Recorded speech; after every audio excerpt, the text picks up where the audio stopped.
ہر منظر کا ایک پس منظر ہوتا ہے جو دکھائی دیتا ہے، وہ حقیقت کا ایک رخ ہوتا ہے، اور جو رخ نہیں دکھائی دیتا وہ اصل حقیقت ہوتی ہے۔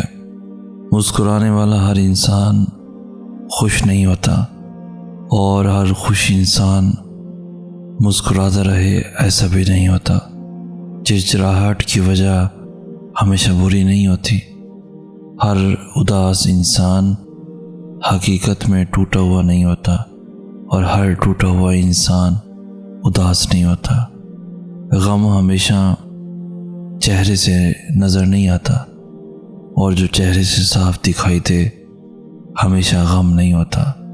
اداکاری اور وفاداری میں جو ایک چیز مشترک ہوتی ہے وہ ہے کردار۔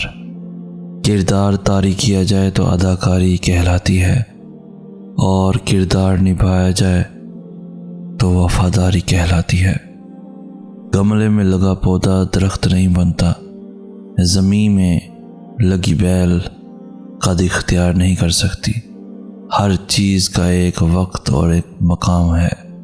صحیح وقت پر غلط کی موجودگی بھی بے سود ہے، اور غلط وقت پر صحیح چیز کی موجودگی بھی۔ پتنگ چاہے جتنی اوپر چلی جائے دھاگے سے منحرف نہیں ہو سکتی، اور دھاگا چاہے جتنا لمبا ہو جائے پتنگ کے بغیر اڑ نہیں سکتا۔ سارا نظام ایک دوسرے سے ملا جلا ہے۔ یہ ڈور ہلاؤ تو وہاں جنبش ہوتی ہے، اور وہ ہلاؤ تو یہاں۔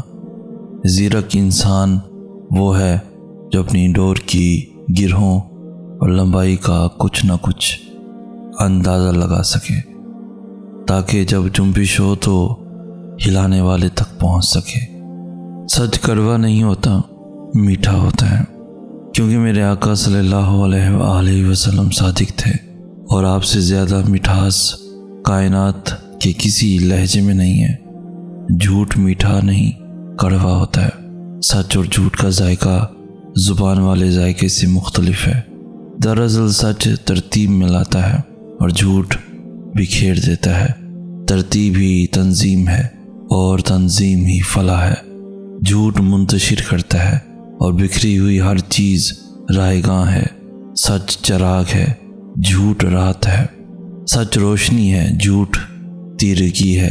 سچ اجالا ہے، جھوٹ اندھیرا ہے۔ سچ مستقل ہے، جھوٹ عارضی ہے۔ سچ عزت ہے، جھوٹ ذلت ہے۔ سچ بنیاد رکھتا ہے، جھوٹ بنیاد ڈھا دیتا ہے۔ ہماری زندگیاں روشنی اور تیرگی کا امتزاج ہیں، کبھی یہ زیادہ کبھی وہ۔ بس خیال رکھیں کہ جب اندھیرا بڑھنے لگے تو چراغ جلا لیں، اور جب روشنی بڑھے تو شکر بجا لائیں۔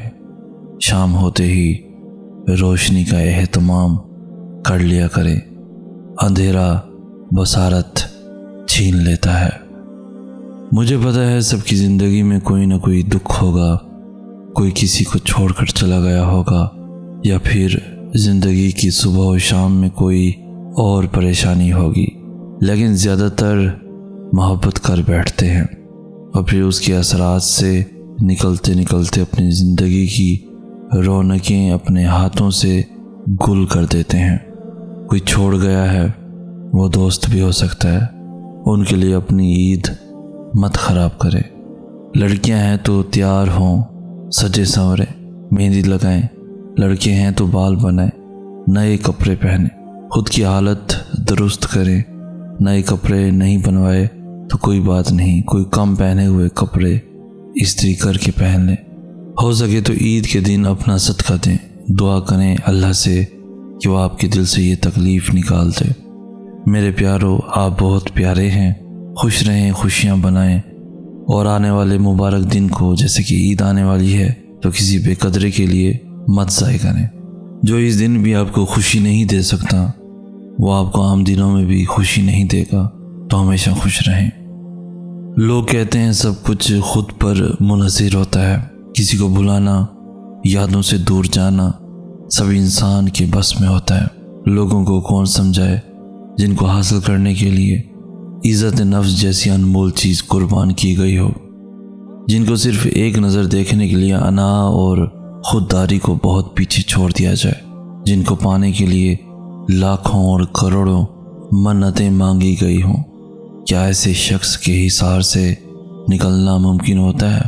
میں سوال کرتا ہوں، دل پر ہاتھ رکھ کر بتائیں، جن کے بنا زندگی ویران لگتی ہو، جن کے بنا وقت تھم سا جاتا ہو، جن کے ساتھ آپ کی زندگی کی خوشیاں جڑی ہوں، جن کے ہونے کو احساس آپ کو سکون بخشتا ہو، کیا ایسے لوگوں کے بنا جینا آسان ہوتا ہے؟ کیا ایسے لوگوں کی جدائی آسان ہوتی ہے؟ کیا ایسے لوگوں کی یادوں سے کنارہ کشی کرنا آسان ہوتا ہے؟ لوگ کہتے ہیں خود کو مصروف کر لو تو یادوں سے چھٹکارا حاصل ہو جاتا ہے، لیکن ایسا نہیں ہوتا۔ آپ خود کو لاکھ مصروفیات میں ڈبو لیں، سر سے پاؤں تک خود کو مصروفیات میں ڈبو لیں، لیکن یادیں پھر بھی یادیں رہتی ہیں۔ ہاں، یہ یادیں کسی آدھی جلی بجھی چنگاری کی مانند وجود کو جلاتی رہتی ہیں۔ ہم لاکھ دماغ میں دنیا کی سوچیں بٹھا لیں، مگر آپ کی یادیں تمام سوچوں پر حاوی ہو کر دماغ کو بے بس کر دیتی ہیں، اور بے بسی دنیا کا سب سے بڑا دکھ ہوتا ہے۔ دل پہ ہاتھ رکھ کر مجھے بتائیں کہ کیا ایسے لوگوں کی یادوں سے چھٹکارا پانا آسان ہوتا ہے؟ ایسے شخص کی جدائی آسان ہوتی ہے؟ کبھی کبھی دعا اور صبر ہی واحد حل ہوتا ہے۔ جب بے حد کوشش کے بعد بھی تم کچھ نہیں کر پاتے، جب وہ ساری چیزیں بکھری ہوئی دکھائی دیتی ہیں جنہیں تم نے خود کو توڑ کر سمیٹا ہوتا ہے، جب تم روتے ہو اور کوئی سنتا نہیں، جب تم پکارتے ہو اور کوئی پلٹتا نہیں، جانتے ہو اللہ تمہیں اتنا بے بس کیوں کر دیتا ہے؟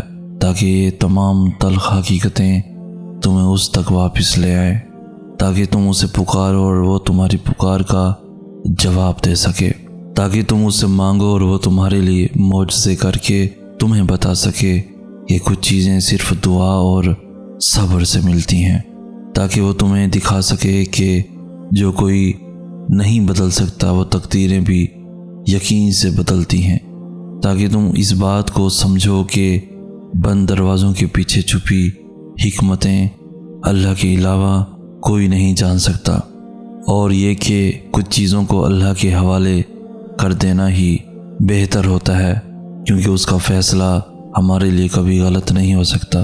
تم نے تو بس خاموشی سے اس کے کن کا انتظار کرنا ہے، ڈھیروں دعائیں کرنی ہے، صبر کمانا ہے، کیونکہ کبھی کبھار دعا اور صبر ہی واحد حل ہوتا ہے۔